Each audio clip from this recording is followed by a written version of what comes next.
Good morning, student. Today we are going to solve problem on fatigue simple loading. The problem is a steel rod SAE 9260 oil quenched having sigma ultimate tensile equals 1089.5 megapascal, sigma yield tension equals 689.4 megapascal, and sigma endurance equals 427.6 megapascal is subjected to a tensile load which varies from 120 kilonewton to 40 kilonewton. Design the safe dia of the rod using Soderberg's diagram.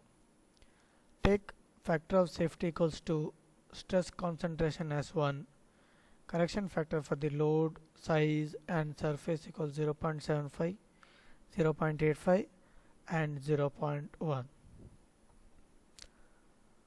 So in this problem, diameter D is not given and they are specifically mentioned to solve using Soderberg's diagram. So let us write what are the given data available. So given data, since they have given force, so force maximum is 120 kilonewton and minimum equals 40 kilonewton. Both are in positive direction. Sigma ut equals 1089.5 megapascal. Sigma yt equals 689.4 megapascal. Sigma endurance equals 427.6 megapascal. And the factors. A load factor is A is 0.75, size is B 0.85, surface is 0.91. Stress concentration is given as 1 and factor of safety is given as 2. So using Soderberg's equation for ductile material, that is Kf sigma A by ABC sigma endurance plus sigma m by sigma y equals 1 by n. Now if you look at the formula, first look which are the parameters available and which are the parameters which are not available, so that it will be easy for the calculation. Kf equals 1 is given in the question, so that is available. So one parameter is done here. A, B and C is given in the question. Sigma endurance is given, sigma y is given, and factor of safety is nothing but n is given. So remaining parameter are sigma A and sigma m, that is amplitude, stress and stress mean. But in the question they are given force, amplitude, force maximum and force minimum. So first we can convert force maximum and force minimum into amplitude and mean, then we can convert it into stress, amplitude and stress mean. Therefore formula for force amplitude is F max minus F minimum by 2, and for mean it is F plus max plus minimum by 2. So substituting amplitude 120 kilonewton minus 40 kilonewton by 2, we will get 40 kilonewton, and in maximum plus minimum by 2 for mean we will get 80 kilonewton. This is the force amplitude and force mean. Now we are going to convert force amplitude and force mean to sigma amplitude and sigma mean. That is, sigma amplitude is force amplitude by area. Since diameter is not given, area is unknown, we will keep it like that. So it will be 40 into 10 raised to 3 by A Newton. Similarly, sigma mean is force mean by area, that is 80 into 10 raised to 3 by A Newton. Substituting all these parameters to the main equation, we get one big equation. We can simplify this equation to smallest form and then we can solve in the calculator, so that the calculation will be very fast. So substituting and calculating, we get area equals 554.58 mm square. But you know area formula, since it is a diameter calculation, or we can say it is a dia of the rod, and area for the rod is pi by 4 d square. So substituting the formula and recalculating, we get d as 26.57 mm. So simple calculation. Only thing, write the formula first and see which are the parameters unknown and which are the parameters available, and first calculate all the parameter, then substitute it and you get the answer. Similarly, we'll go to problem number 2. A cantilever beam made of cold drawn carbon steel, sigma u equals 550 megapascal, sigma y equals 470 megapascal, sigma endurance equals 275 megapascal of circular cross section is subjected to a load which varies from -F to 3F.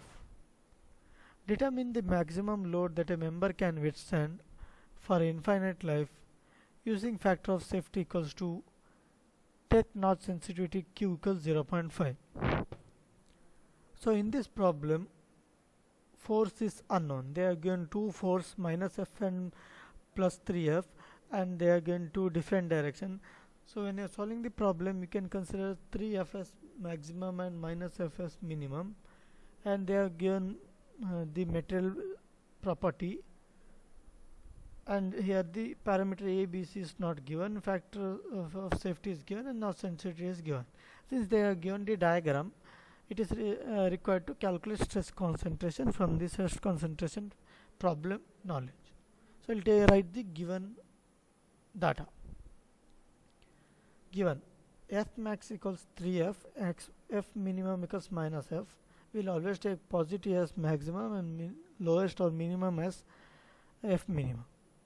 Sigma ultimate 550, sigma y yield is 470 and endurance is 275. Factor of safety is given as 2, Q equals 0.5, A, B, C is unknown, we have to find it out. KF is also unknown, we have to also find it.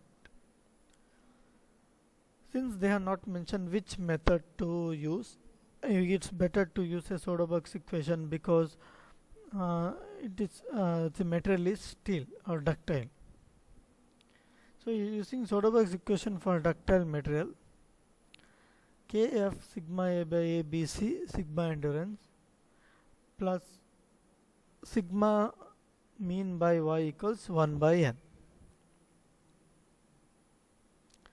Substituting finding the force here, there are a lot of unknown parameter. Kf is unknown, A, B, C is unknown, and also sigma A and sigma M is unknown. Whereas sigma E endurance is available, sigma Y is available, and N is available. So we will be calculating one by one. First we will calculate, as per previous problem, we will calculate sigma amplitude and sigma mean. Again in this question they are given force maximum and force minimum, and this is a bending problem. You can see in the diagram there is a bending load. So whatever force is there, it will be converted into moment, then whatever moment is there, it will be converted into stress. So extra one step is available here. First we will calculate force max amplitude and force minimum amplitude. They are given force max minus force minimum by 2 will give amplitude, and force max plus force minimum by 2 will give mean. Substituting the value, we get force amplitude equals to F and force minimum equals F. Now force you have to convert into moment since it is a bending, but whereas sigma amplitude equals moment amplitude into C by I.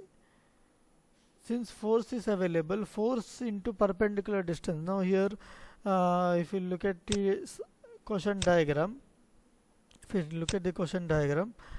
the maximum stress will be acting at the minimum area. Up to area 125 there will be maximum stress acting, and bending may occur or the damage may occur at the fillet, because of which your bending moment will be force into fillet distance, that is 125. So in case of amplitude, force amplitude is 2F into 125 will be the distance, and C is 13 by 2 because we are taking smaller area, and moment of inertia for smaller area. So substituting you get 2F into 125 into 6.5 divided by pi by 64 into 13 square. Remember, we are not going to consider area 20, we are going to consider area 13, dia 13, because we are whatever calculation are all depends upon the minimum area. Minimum area is the one where there is more stress and breakage to occur, and so we are calculating for the minimum area. So substituting and simplifying it, we get sigma amplitude equals 1.159 F Newton per mm square. Similar method for mean. Sigma mean equals bending moment mean into C by I. Again, mean bending moment is F from our previous calculation. Substituting the F into 125 and 6.5 by pi by 34, we get 0.579 F Newton per mm square. So in this case, sigma amplitude and sigma mean is done. Now we will calculate rest of the parameter which is pending. First parameter A. As per data handbook, if you refer to the data handbook, we have this is a bending load, and for bending load A is given as 1. Next, since the diameter is in between a range of 50 to 7.5, we can take B factor as 0.85. C factor. If you go to data handbook table 2.2 page 32 data handbook Balvi Reddy, we get for sigma ultimate 550 and cold drawn table, we get corresponding C values 0.88. Also the A value is present in the same data handbook. So go to table 2.2 sigma ultimate and corresponding cold drawn, take the nearest value 0.88. Next we will go for stress concentration. Stress concentration KT. Now if you look at the graph and the diagram, match the diagram with the graph in the data handbook, and since it is a diameter, you have to take diameter diagram, take it carefully. Diameter diagram and the bending moment, M is bending moment, and as per the diagram we have two parameters in the graph, R by D and D by D. So first we will calculate R by D and D by D. R by D, if you look at the question, R is 3 mm and small d as per your data handbook is 13 mm. So 3 by 13 will give 0.2307 and d by d is 1.53, that is 20 by 13. So if you go to data handbook, R by D 0.2307, somewhere it comes here, approximate answer, and 1.53 or 1.5 curve, it matches here. Then you can plot it along the graph, you get it, the answer around 1.4. There may be approximate answer. If you use a scale, you will get accurate answer. 1.4 is the answer, and you cannot stop your answer here itself. This is the stress concentration in this normal load or static load, and for a fatigue Q is 0.5. Q is 0.5. So substituting Q answer, since they gain not sensitivity, that means the fatigue load will vary. So when you check for a fatigue load, stress concentration for the fatigue is KTF equals 1 plus Q into KT minus 1.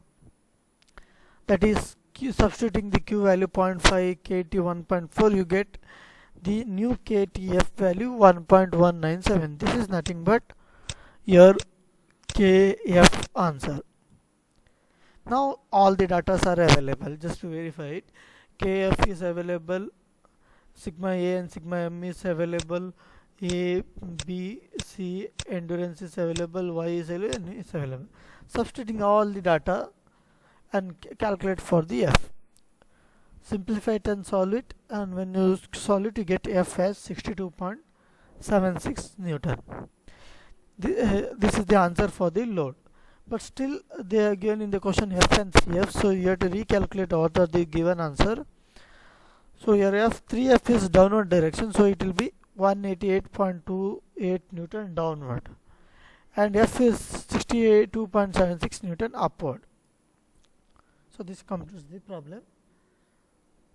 So in this problem, we have extra thing we have calculated is stress concentration. If they don't give the sketch in the diagram, or if they say neglect stress concentration, then straight away you can take KF as 1, or else you have to solve this problem, etc.